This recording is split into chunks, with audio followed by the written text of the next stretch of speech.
Good morning, good afternoon, everyone. Welcome and thank you for joining us today. We've got, I think, a very topical session here today around connecting IT and security operations. So we're going to be going through a couple of things here around the challenges in the market. And my co-host today and I are going to share some great stories directly from organizations like yourselves, talking about some of the challenges that they've been seeing and how they're approaching trying to solve some of these problems.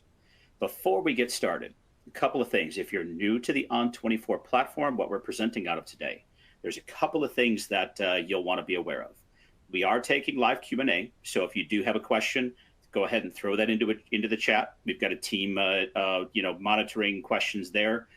If there's technical issues or anything like that, they're going to be able to work with you on those types of things. If there's content-related questions or anything as well, they're going to be flagging those for Bernie, my co-host, and I to be able to answer for you towards the end of the webinar. We also have some great content for you. So there is a tray in there. In that tray, there is the download of today's slides. So you can go ahead and take those away with you today. And if there's something in there that you like, be able to share that with coworkers or anything you need to do with those. Also, you're going to find a couple of other things that we think are very topical right now. There's an Ivanti shifting security left paper in there that really kind of helps talk about some of the details of what we're going into on today's conversation. There's also a Gartner integrating security into IT operations paper in there. Also very good and giving another perspective on what organizations are doing, how they're going about it, and the importance of that within your organization. There's a couple other goodies in there, and I'll be wrapping up today's conversation talking about a coming event here from Ivanti. You'll see the link for that also in today's content. So getting into it, first, I would like to introduce my co-host today, Bernie Steiner. Now, Bernie is our Regional VP of Sales Engineering for our European market. Bernie's team and my team work very closely. And Bernie, great to have you here today and some of your expert guidance on what you're seeing in the European market. Thanks for joining. Thank you, Chris.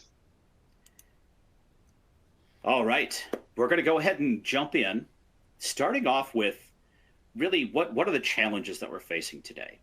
It's a complex work environment. We've had a lot of change in the last 3 years. And I don't think it's any surprise that the kind of the four key challenges that we're talking about, what we're lining up here. Number one in that is cyber threats. They're increasing regularly.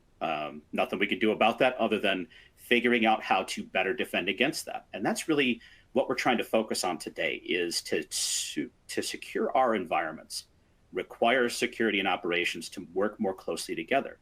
But there's additional things on top of that that we can focus on to help empower those teams and help reduce that friction. And those are the stories that we want to focus on here today.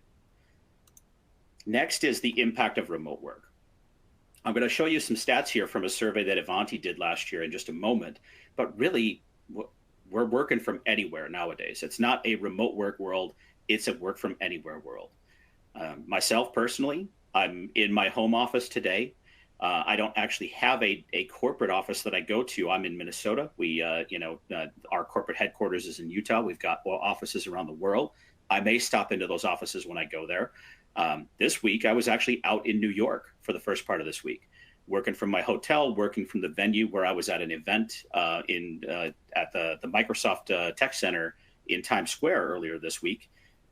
Wherever I was, I needed to be able to get my work done. And that meant getting the right access, getting the right capabilities, having the right experience to get that done. So we need to be able to enable that wherever our users go. Increased workloads. The industry-wide, we've seen layoffs in a number of different areas. The event I was just at earlier this week was actually focused a lot around AI. And one of the things that was talked about was, hey, all the layoffs that are happening right now, it's not AI causing that, it's other business impacts. It's trying to focus strategically where organizations are going, reduce excess costs wherever possible. What that means, though, is some of those things are impacting us and increasing the workloads on the people within our organization that remain. One thing that we found in the last couple of years here on our service management side is the number of workloads that require human response to be able to resolve. That actually increased during COVID. So trying to make sure we can focus on those workloads and reduce the amount of effort it takes to get that work done is very important.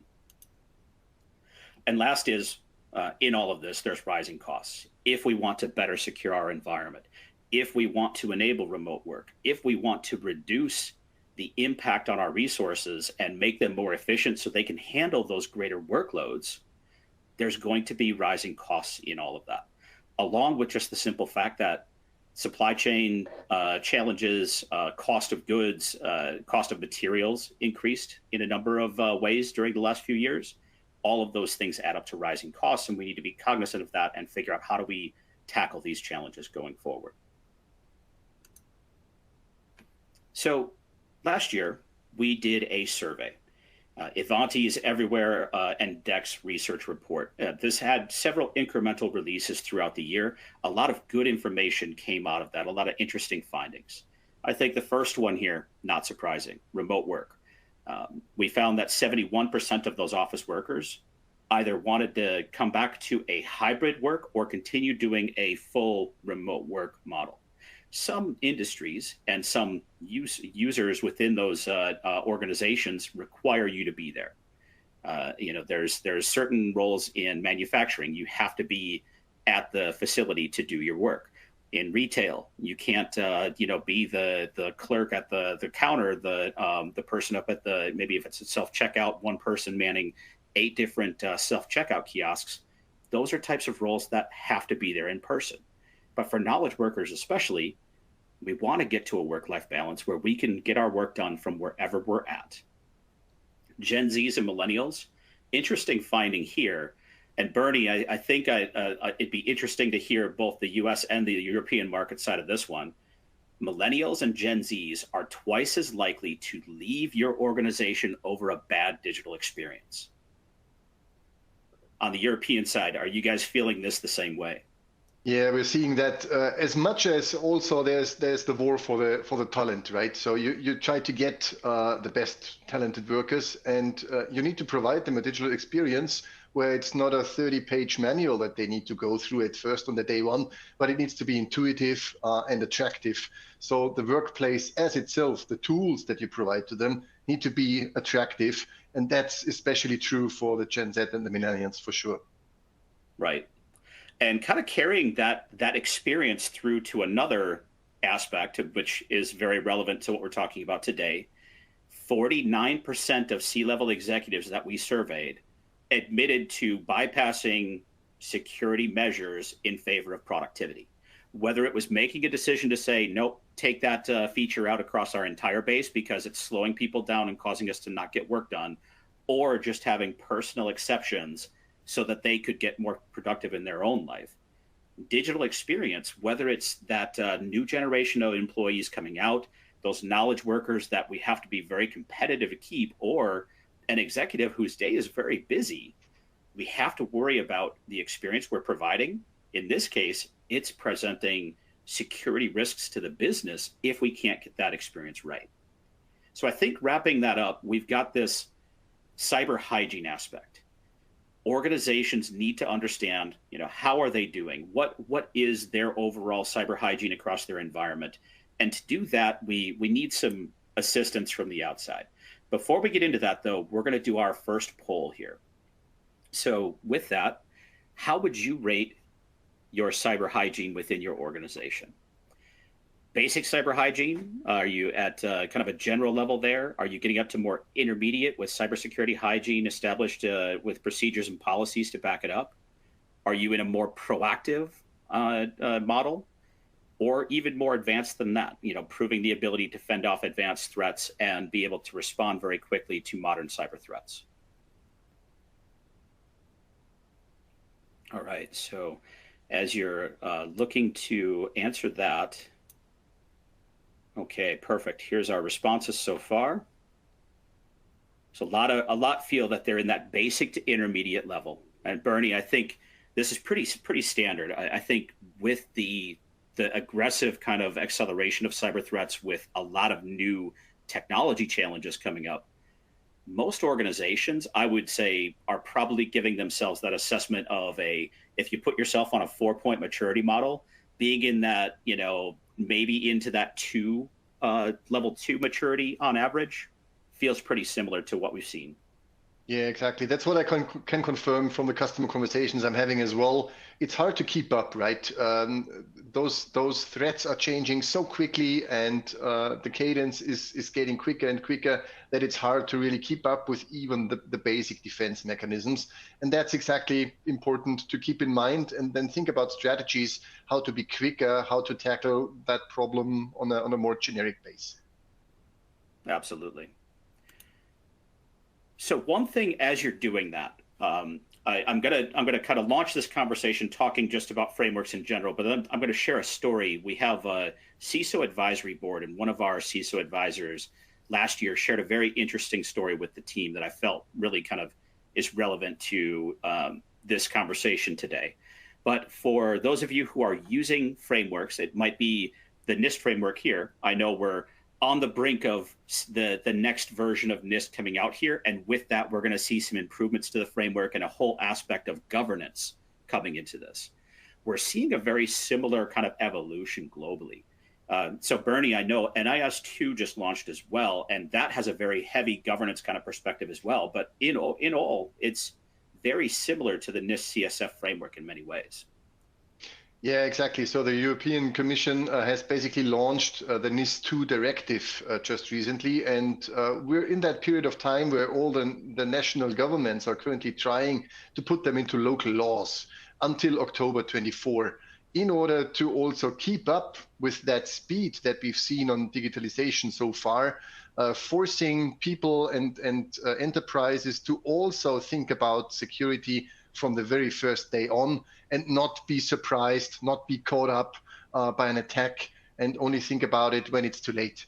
And that's where really NIS2 itself is already, and that's why it's called NIS2, the second version of that Network and Information Security Act. But it's more like a high-level framework, which again ties back to what we can see here in the cybersecurity framework as well. How do I identify who is owning the governance within the company? Do I have everything in place to be quick enough to report if there's been an attack, and to also check, am I affected, or is my supply chain affected as well, to really act quickly?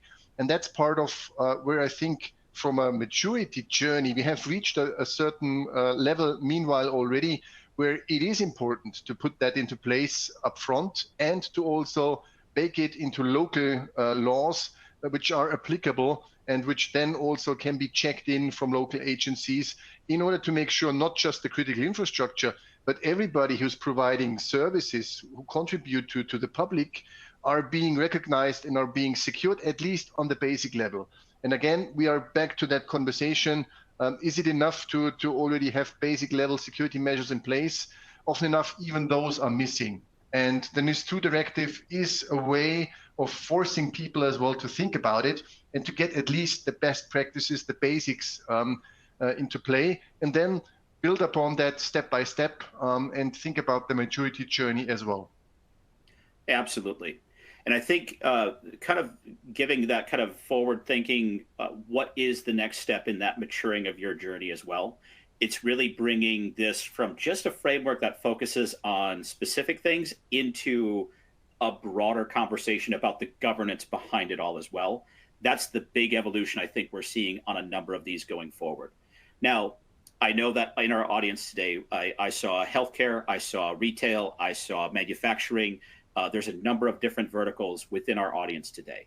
Frameworks like NIST, like NIS2, whether wherever you are in the globe, it could be GCHQ, it could be Australian Signals Directorate, the CIS framework.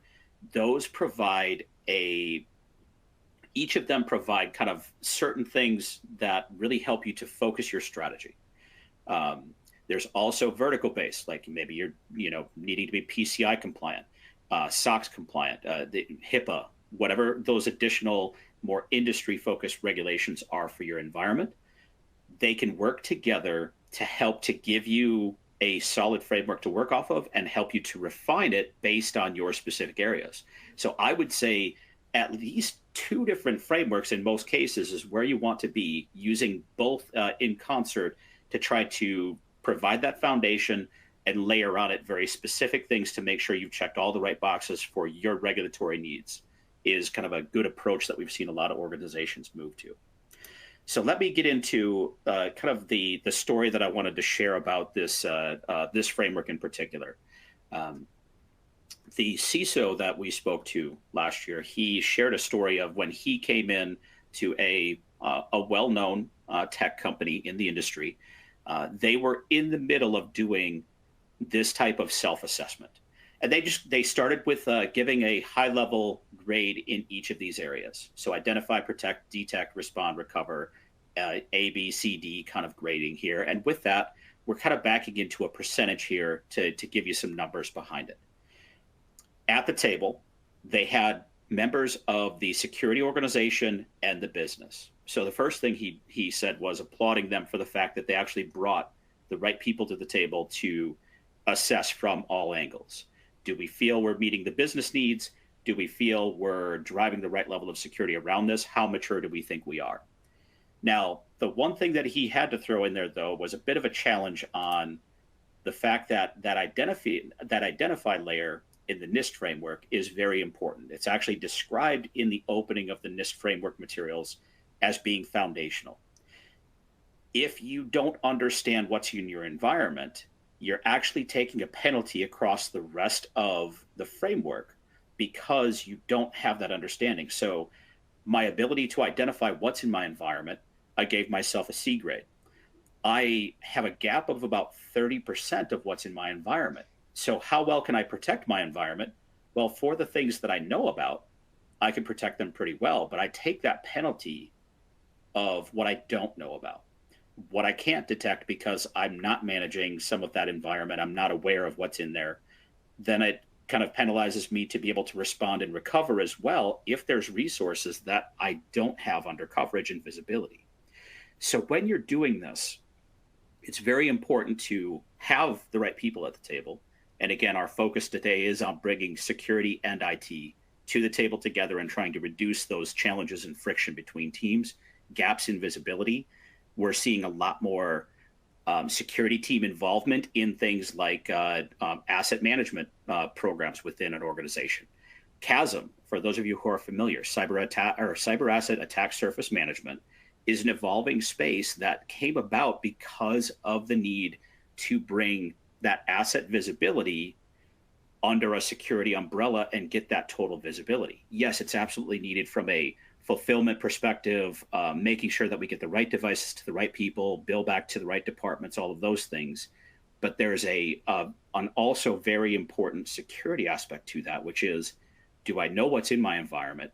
Am I tracking its purpose? Is it something that I can segment out because it's less important and I can move it away? So having an asset visibility across your environment is very important for that.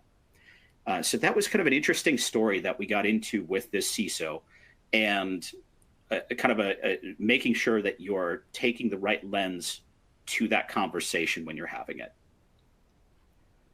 All right.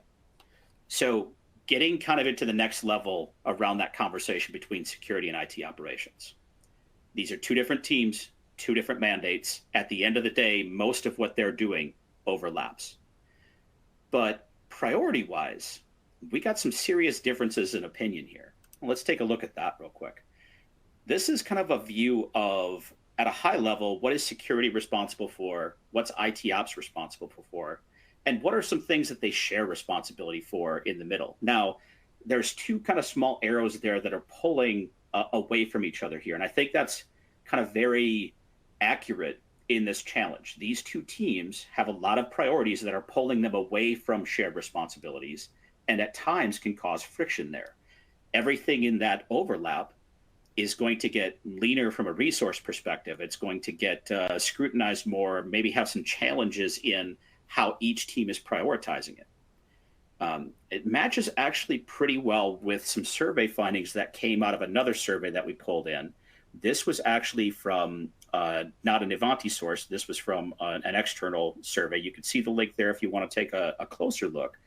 But Bernie, I think in your role, you're talking to both of these personas within organizations. I know I do quite a bit as well. You could see the differences in the priorities there. The CIO, they're number one, increasing operational efficiency and productivity. Very important, right? The CISO has that as their number two priority, with reducing risk as their number one. But we find that the CIO didn't even have reducing risk in their top five. Does this feel pretty similar to some of the conversations that you get into with customers you're talking to? Absolutely. I mean, that's a pretty weird situation sometimes when you especially have the two persons on the same call or in the same room, and both report on what their main priorities are. We just came off a customer conversation with a head of global workplace recently, and we asked him on how he's dealing, where he's focusing on the software distribution and keeping that cadence up. And he said he doesn't care much beyond than getting software out. It's not him maintaining that, assessing vulnerabilities, deciding which patches to go out there. That's part of what the security team does, and that's pretty funny to see, because from a smooth operations perspective, you would expect that they would go hand in hand, and there would be a natural interest not just to care about deploying software once, but keeping it updated all the time, which is a circle that always has to be passed, right?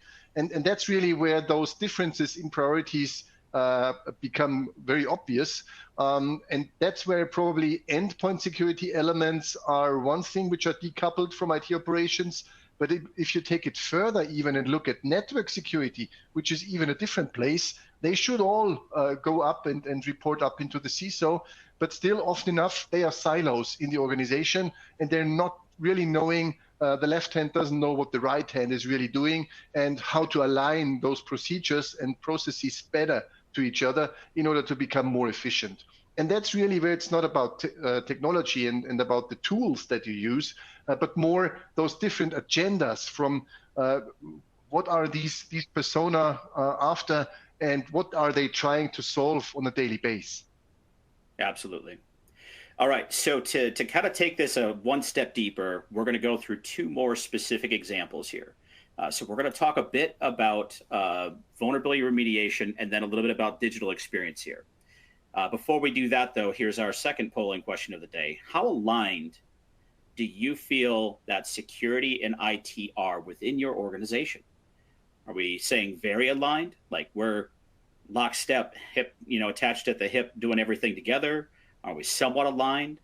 Is there some misalignment? There's friction, there's noticeable challenges, there's kind of that, no, this is their problem, not ours, or not aligned at all. Like, nope, I don't care about that problem. That's their problem. I'm not even going to get into it. So that's kind of the levels of understanding we want to get to there.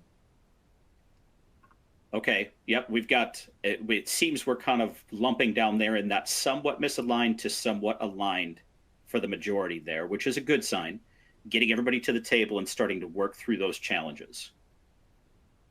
Got it. All right, so jumping into our first kind of deeper level example here, reducing vulnerability exposure. Now, as you do this, there's multiple pieces kind of working together. There's the security team doing their vulnerability assessments. They're looking at the wide world of 294,000 vulnerabilities across the globe. Now you can see here, the second number is, hey, what's patchable? So you've got all these vulnerabilities that security is worried about, and your probably most prevalent activity for vulnerability remediation patching.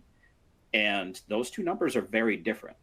So there's a whole bunch of other activities that security is concerned about driving that you need to think about how those are getting resolved within your business as well. Now, one very specific challenge that happens in here is 294,000 is a really big number. That's a lot of vulnerabilities to resolve. Not all of those are going to be attacked. So one thing that we also need to do on top of this, besides just getting the right teams to the table, we need to focus our activities. What's presenting real world risk? What are we going to prioritize? And let's get to agreement on that. So this is all data straight from our risk-based vulnerability management platform. You can see here, this was the numbers as of November 27th last year. So obviously more have come out since. What this is a pretty decent ballpark of where we're going. So this is what's been weaponized. Out of 40,000, roughly a quarter of those are patchable. And these are all vulnerabilities with a confirmed exploit or sample code that can let somebody take advantage of this. All right, let's try to refine this deeper. We can get down into what's considered dangerous. With the use of AI and ML capabilities, we can pull threat data from a variety of feeds, whether that's practitioners' findings directly, whether it's the CNAs where we're getting vulnerability information from, or directly in the darknet, a number of places that are actively being scraped to pull this information directly from us or from many of our partners within our threat intelligence group. We can understand of those 40,000 weaponized vulnerabilities, how many of those are considered dangerous, remote code execution or privilege escalation. We could even get more refined. Probably one of the most prevalent threats to us all is that ransomware ecosystem. It's a very mature market. They've got a very solid base of as a service type models available to just hand these exploits directly over to any threat actor to execute. We're tracking 367, or as of November last year, there were 367 vulnerabilities tied to ransomware campaigns. That's a pretty big threat. And if we can knock that out, it takes a lot of risk off the table. Now what's trending? Whether it's on TikTok, your Rotten Apples or your Rotten Tomatoes score for movies, we have a number of ways that we've developed to be able to identify trends going on. What's the next thing to go viral in the threat actor world? We can show you in the last segment of time here, 73 of these vulnerabilities are actively being exploited by threat actors. And you can see as we get down into this more refined level, the number of vulnerabilities that are patchable versus the total is getting to a much more substantial number. Almost right around a 50-50 here, and roughly 2/3 of the vulnerabilities that are trending are ones that you can easily patch and resolve. So with that information, we can now take a much more effective approach, and we have some great ways to refine how we're working together to resolve these vulnerabilities. So this next example is one, this is actually a conversation we had with a customer and data coming directly from that. The first one here is the report of trying to do that chasing the numbers example, trying to tackle all 294,000 vulnerabilities. You can see here this solid line at the top there, and the build was kind of a little bit off there. It threw those lines on before the graph built out, but that is the compliance line. They're striving for 95% compliance. The line below here is how day to day the number of vulnerabilities exposed in their environment is fluctuating. Now, this is, again, all vulnerabilities, not just ones that are actively being exploited or have risk tied to them. So with that, you can see it's a struggle to ever get to that compliance mark. There's always new vulnerabilities being identified, new updates coming out. This next section here is what happens when we change the conversation to that risk-focused approach. Exact same customer, exact same data set. What we've changed is what we're measuring. If we focus on risk, they're actually keeping to a near compliant state always within their environment. By the way, this is in the finance space. I've got similar customers doing this in healthcare, in other verticals as well. The vertical doesn't matter. It can be done within organizations. What are they doing to achieve this? A couple of things. One, they are shifting to that risk-based focus. If I try to tackle 294,000, I'm going to struggle to ever achieve compliance because I have to basically be continually just deploying updates regularly. If I shift that focus over to that risk-based approach, what they've done is they actually do their monthly maintenance still. That 294,000, that they're still doing those monthly activities to try to knock out as much as they can. They have a separate track that they call their priority updates track that has agreed upon criteria between security and the business. You don't have to do an exceptions process to get something approved and have an emergency all hands on deck to figure it out. They've got agreement that if something meets these criteria, it can go through a parallel process that's always available and able to respond within certain windows to be able to resolve those known exploited vulnerabilities. And with that, they're able to drive a level of compliance now that their organization never felt was achievable. So bringing this all together, you've got all the vulnerability sources that you're pulling together across your environment. For some reason, after this got uploaded there, it's compressed a little bit differently, so it's overlapping there. I apologize for that. You need to be able to aggregate those sources. If we use Ivanti as an example, we've got 2 different vulnerability scanners depending on which environments that we're in. Each has its purpose for being used there. Some are better than others at different things. We've got 5 different code scanning tools, whether it's SAST or DAS scanners, a variety of different tools that our development teams are using to monitor what's going on in code and be able to resolve those vulnerabilities. And Ivanti's got, over 70 products globally across our entire portfolio that we need to worry about. With that, we're doing penetration tests. We've got bug bounties. We've got other sources coming in regularly. We need to be able to take all of those sources and funnel them into a single place. Now we get into this middle section here. We can analyze, prioritize, and make actionable visibility across all of those sources. Coming out the other side, we've got that low-hanging fruit. The automated patching tool can help us to do that. Integration between our RBVM platform and the patch management solution allows us to drive that transition very quickly, get the patches that are prioritized by security into operations hands for testing very efficiently. On the development side, the RBVM platform has the ability to drive workflows and even handle exceptions processes to make sure that you're pushing the work that needs to get resolved directly to the backlogs of the development team. So if they're working in Jira, I can route the right ticket to the Jira backlog with the vulnerabilities that were discovered from the SAST or DAS scanner, maybe from a pen test or a bug bounty, and I can get that work routed to the correct team. With the right SLA agreements in place, they know here's what was found, which SLA it needs to meet, and they can go get that work done. All of the other things, whether maybe it's a business platform where you've got multiple teams involved, maybe it needs to be routed to a different team to be able to handle something very specific within your organization. Integrations between the RBVM platform and service management tools, whether it's Ivanti or some of our competitors in the market, help you to drive the other activities and even handle those exceptions processes so you get that visibility across the entire organization. So that's what a lot of these organizations are doing to try to drive the experience around this to a new level. Now, Bernie, I want to have you walk us through this next example here around digital experience. All right, let's have a look. Where digital experience and security have a common ground, how they fit together. So on this slide here, we're trying to also show you that digital experience alone is very limited only. And we're trying to measure app usage, network usage, and all of that by itself only. How does that relate to security? It's really important to understand that the employee sentiment, the user sentiment, how happy is the user with the service, can be seen in all multiple factors of the environment.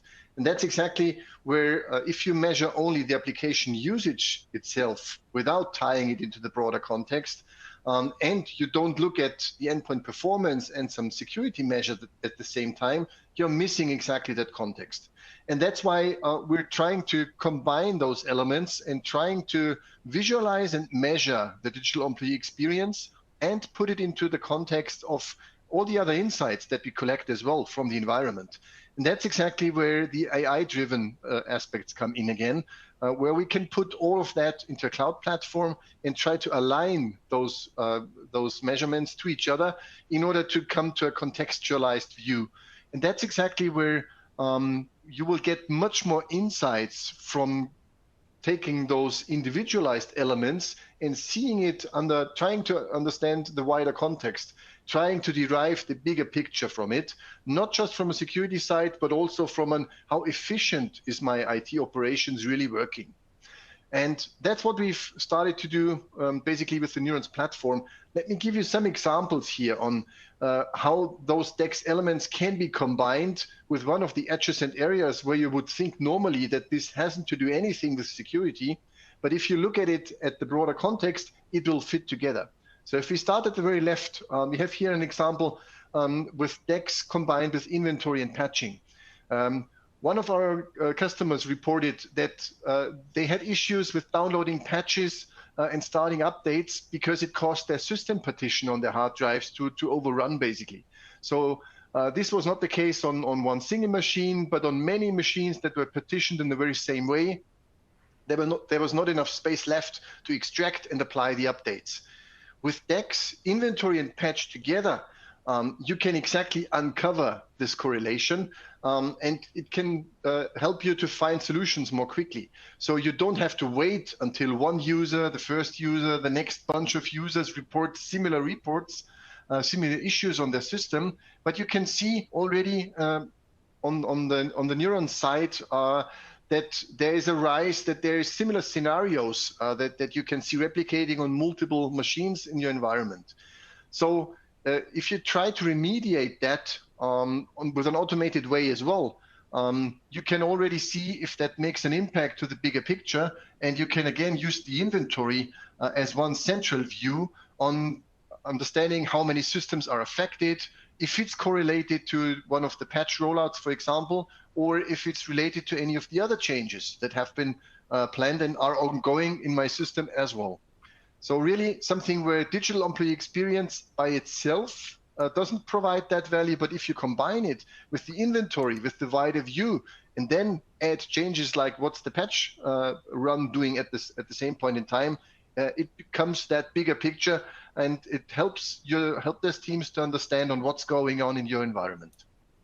If you look at the middle piece here, we have digital employee experience together with ITSM. And typically that's where we start discussing with our service management customers to identify what are the big tickets, the big amount of tickets that are causing you the most manual efforts. Usually those are the ones, the candidates that you can try to automate at first. So if you have a service management system in play already, take a look at the volume of tickets. What is it that causes you constant manual efforts? What is it that causes you escalations and goes from not just first level to second, third level, and engages more and more teams in order to get a solution dug out? And then try to automate exactly those elements at first in order to bring down the sheer volume of tickets that need to be dealt with. For that customer who started with that focus, we saw that they shifted as well. And after they identified the high potentials, the best candidates to automate, they switched and looked at exactly also those tickets that impacted digital experience and therefore the user happiness, the user sentiment most. And they started to automate those as followed. That helps again to focus on where the sheer amount of tickets is the highest. And then secondly, also try to automate and improve those areas that have the most impact to make your users happy, to make them feel like IT operations and security is a fluent play, and they're not hindered by security, but they get an efficient workplace where they can do exactly everything that needs to be done for their role and their jobs. If you look at the very right piece here, digital employee experience and change management are very much related to each other simply because of the dependencies. Again, if you try to find ways to measure dependencies on how much users will be impacted, that is a very important piece of your change planning cycle. And DEX allows you to uncover those dependencies again from a service perspective, which servers relate to which service, what happens if I need to update that service, how many users will be affected for how long of a time. And again, that helps to reduce end user interruptions and let them work more continuously without interruption if you plan that ahead and if you put those changes on the weekend or overnight. So again, something where the holistic view helps to mitigate interruptions and helps again to improve digital employee experience, which in turn contributes as well to a better security posture because people are happy with what they use and they feel secured as well. Even if there are changes to the environment, it's without interruptions for them. So I think those are three nice examples that also highlight how digital employee experience contributes to the overall security conversation and is not just a piece of HR or of the IT operations, but always affects also the security side of things as well. Excellent. So as we wrap up here, we also got a couple of questions we're going to tackle, but we wanted to kind of just share some what are kind of next steps, what are the things that you should be thinking about. We kind of talked about three different areas here: managing, prioritizing, and automating cybersecurity. You get it from discovery to managing the device to security activities. Our endpoint management is on the same platform as our patching technology. Our MDM capabilities are paired with mobile threat defense. Bringing those things together ensures that you've got better visibility across managing and securing your environment. That tool chain makes it so it's a much better ecosystem to be able to bring things together with as well. We always strive to make it so you can bring in additional connectors as well. So whether it's the major vulnerability scanners, being able to import directly from there into and helping to prioritize patching, either through our RBVM platform or directly, that's a good example of kind of expanding that ecosystem to bring the security tools directly into that workflow as well. Controlling and optimizing IT investments. So I think Bernie's examples about how DEX paired with a variety of different use cases helps to drive a better overall use case. We talked about the Gen Z and millennials. They're willing to leave your organization if they have a bad user experience. Very much an operational challenge. If we can't measure that experience and see how well we're doing, we may lose good talent, good employees over a bad experience. That next stat that we talked about earlier, with 49% of C-level executives bypassing or approving to remove a security feature from their environment, absolutely digital experience again, but with security behind it. How can we optimize and improve our overall IT investment? And last piece here, make sure that we're bringing good digital experiences to our users and our environments. Ivanti does this through an AI-driven intelligent automation platform.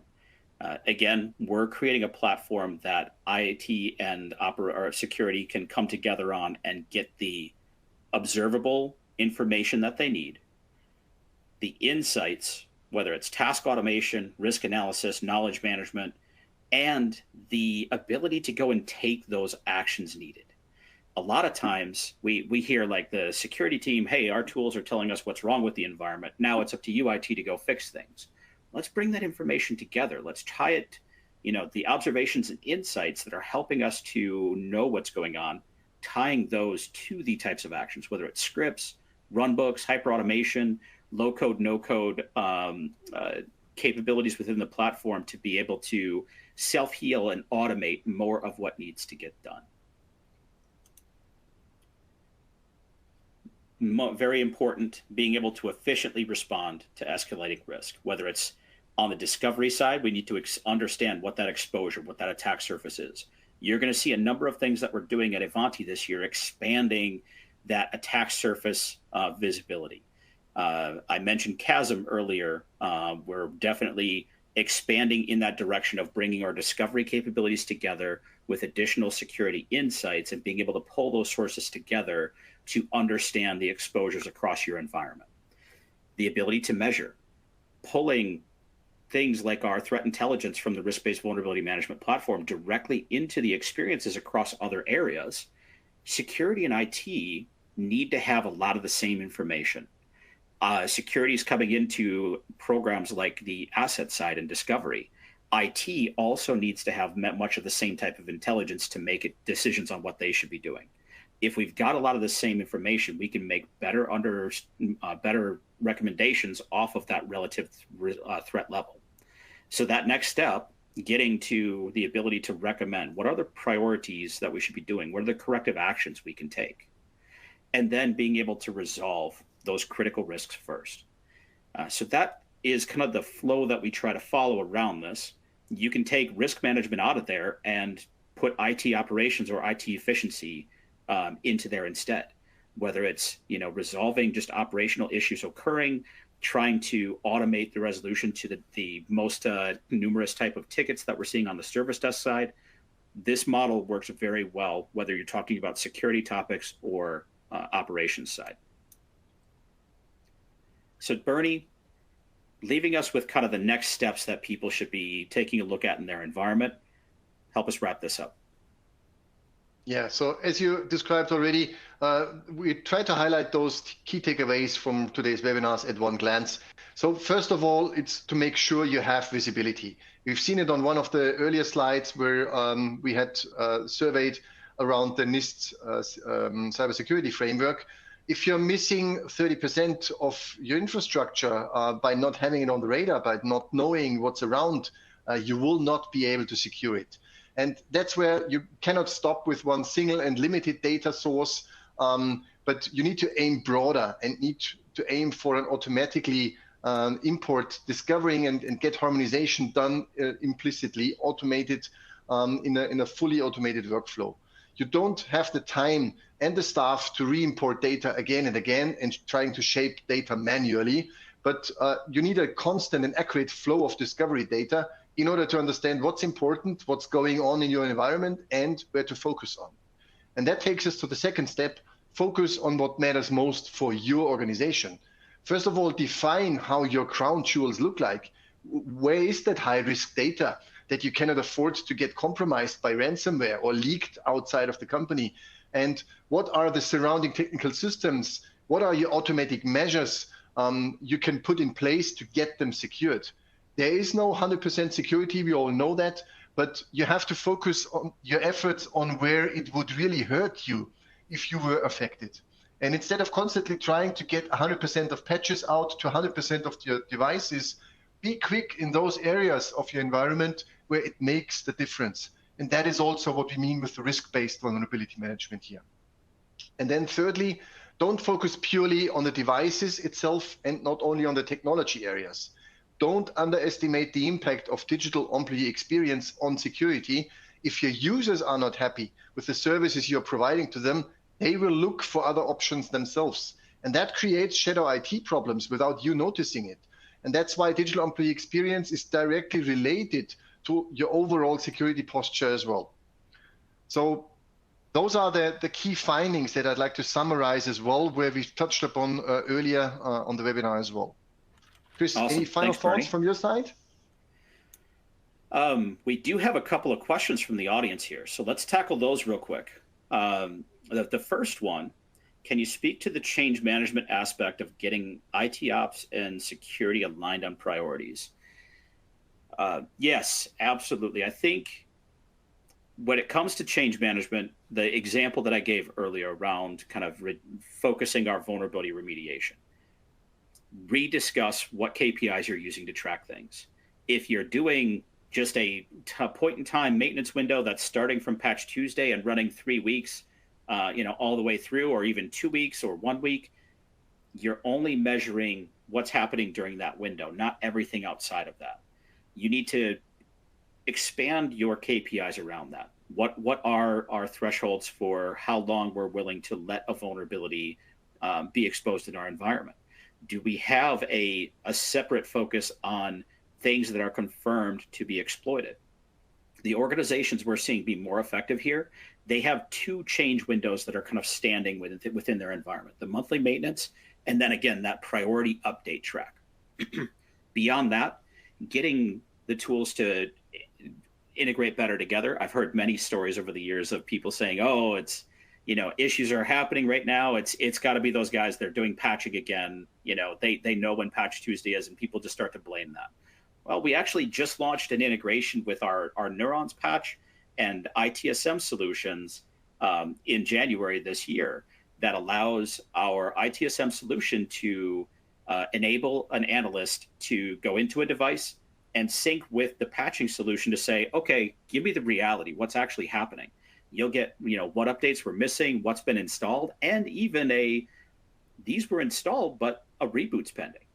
With that information, you can actually get down to a more accurate level of responding quickly and saying, hey, let's reboot first and see if that corrects your issue. Or being able to say, oh, What you're having a problem with has nothing to do with any updates because nothing was changed on your system from that. Let's look elsewhere. Getting the right information is very important to getting fast and responsive kind of quick resolution to issues. I think that's Bernie. a great example as well, where the technical process of deploying patches and the overall business process needs to be aligned, right? Need to fit together. And you need to be able to transition from the business view to the technical view and vice versa very quickly. And that, again, in turn, gives you insights into what's going on really in my environment and what steps can I try in order to get back to the normal state, as you elaborated. Absolutely. All right, so Bernie, I'm going to kick this one over to you.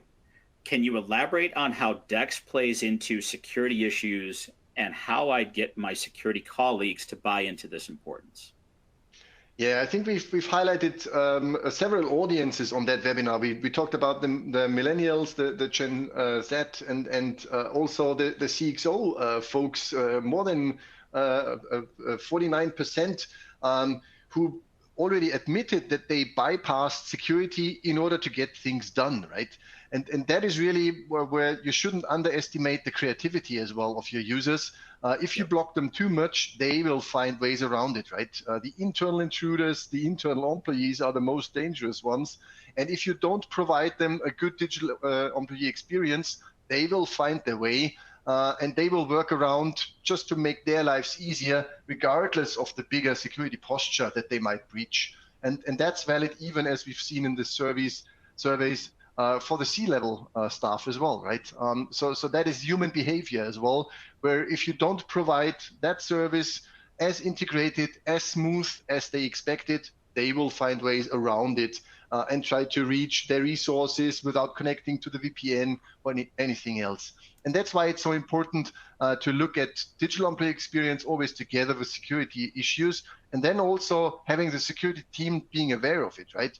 Having the security team plan ahead when they introduce new security measures. How will that affect digital employee experience? Will it get harder for people to do their daily work? Or is there only a minimal impact, or ideally, is there no impact at all, simply because the end user will not figure it out what's happening in the background, like patch processes being kicked off, and my machine reboots automatically during the night when I don't sit in front of it. So stuff like that, that needs to be baked in, again, the business process, and not just into the technical measures of what we're trying to improve in terms of security. Awesome. All right, so as we wrap up, make sure to grab your complimentary materials today. Again, the presentation that we just gave you, along with that shifting security left, and the Gartner integrating security into IT operations. There's a couple other goodies in there. One more thing that I'm going to leave you with as we wrap up here today. If you go to Ivanti.com/ISS24, we are bringing back the Ivanti in-person user conference. It's been a while since COVID kind of put a stop to that. We are back this year, and we're going to be down in Texas in April for a great event. We're already getting sessions lined up. You're going to see everything from topics that we talked about here today, some deeper dive stuff into a variety of areas like the service management or the secure access or any of the areas that we work in. You're going to get an opportunity to interact with the experts within our organization, from product designers who are going to be doing some usability interactions with customers. We've got a lot of great stuff coming at that event. So please check out that link again, Ivanti.com/ISS24. That also is available in your sys tray of goodies for today's webinar. On that note, I do want to thank everybody for joining us today. It's great to have you on here and giving Bernie and I some time to talk to you about some of the challenges that we're seeing in the market today. Thank you very much. Bye-bye.